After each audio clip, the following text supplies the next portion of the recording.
Péntek Gyulányi vagyok, Szilvágyról, egy Zala megyei 195 fős kis településről. Az Itthon vagyunk Magyarország Szeretlek programban ma a közös falu, úgynevezett faluszületet rendeztük meg, ez már hagyomány nálunk, az önkormányzat rendelkezik szőlőterülettel, közösen gondozunk, és közösen születelünk, és természetesen közösen fogyasszuk el az eredményét a rendezvényeinken.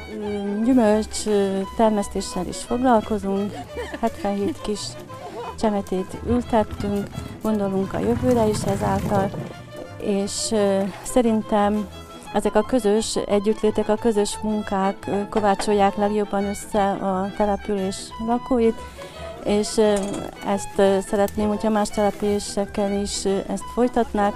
A közös munka következtében jobban otthon érzik magukat a településeken az emberek.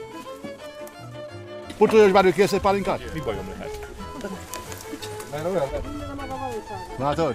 Forgatókönyv szerint szedjen.